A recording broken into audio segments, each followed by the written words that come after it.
If you enjoy stories like this, make sure to like, comment, and subscribe for more powerful true stories.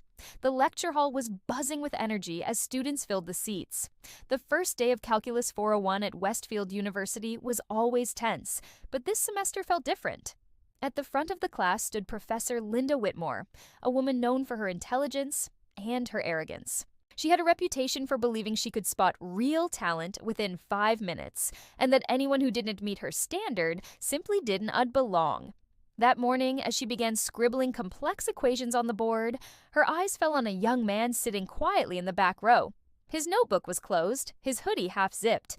"Excuse me," she said, her voice cutting through the room's silence. "You, in the gray hoodie? Why aren't you taking notes?" The entire class turned to look. The student looked up, his expression calm. "I already know this part," he said simply. Professor Whitmore's eyebrow lifted in disbelief. "You already know this?" He nodded. "Yes, ma'am. I studied this material before." She let out a small, condescending smirk. "Oh, really? Then perhaps you can solve what's on the board for us." He stood up slowly and made his way to the front of the classroom. His name was Marcus Johnson, a 19-year-old math prodigy who had graduated high school 2 years early. But Linda didn't know any of that. She just saw a lazy student. She crossed her arms, a smug look on her face. "All right, Marcus, solve this integral. Let's see if you're as confident as you sound." A hush fell over the class. The equation on the board wasn't basic calculus. It was an advanced problem, the kind that stumped even most senior students. Marcus looked at it for just a few seconds, then picked up a piece of chalk. He began writing, calmly, methodically, without a single moment of hesitation. Within a minute, the board was filled with clean, precise steps leading to a final answer. He underlined it, set the chalk down gently, and said, "That's your solution." The room erupted in whispers. Students had their phones out, recording the whole thing. Professor Whitmore just stared, completely stunned. "That's correct," she managed to say, her voice barely a whisper. But instead of apologizing for her attitude, she forced a laugh. "Lucky guess," Marcus offered a polite smile. "Ma'am, calculus doesn't rely on luck." The class broke out into laughter. Her face flushed bright red. "Sit down," she snapped, her authority crumbling. He just nodded, walked back to his seat, and finally opened his notebook, as if nothing had even happened. But something had changed. Everyone in that room had felt the clash, her suffocating arrogance against his quiet, unshakable confidence. After class, a few students rushed up to him. "Dude, that was insane. How did you do that?" Marcus just shrugged. "Math's just another language. You just have to listen to it." What no one knew yet was that Marcus wasn't just any student.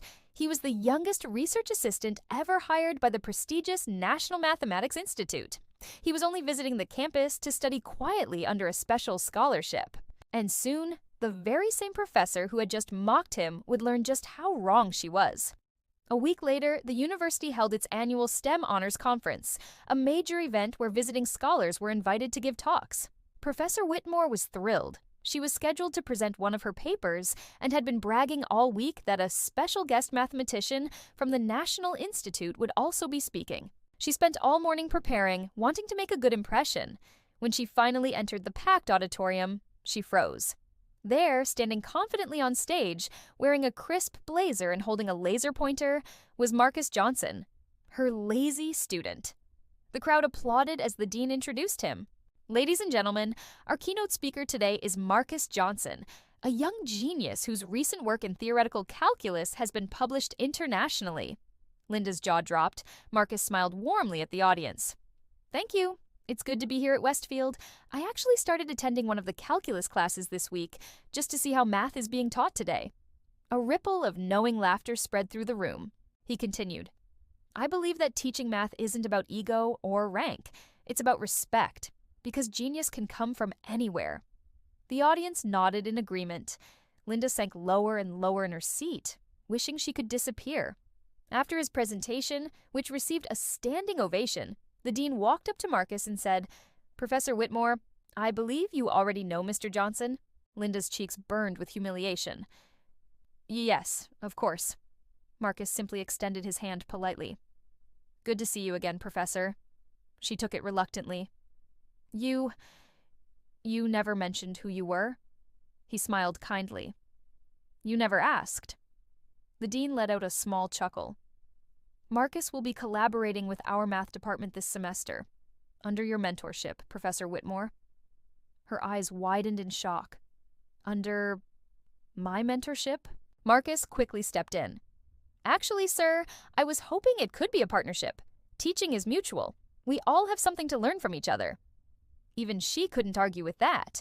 Over the next few weeks, things in Calculus 401 changed dramatically. The professor who once mocked Marcus now found herself learning from him every day. He wasn't arrogant or boastful. He was patient, humble, and always respectful, helping other students who were struggling. One day after class, Linda finally stopped him. Marcus, I owe you an apology. He just smiled. For what? For judging you before knowing you, she said, her voice sincere. You reminded me that teaching isn't about proving who was smarter. It is about helping others find their light. He nodded. That's all I ever wanted to do, ma'am. She looked at him thoughtfully. You're going to change the world one day, Marcus. He smiled.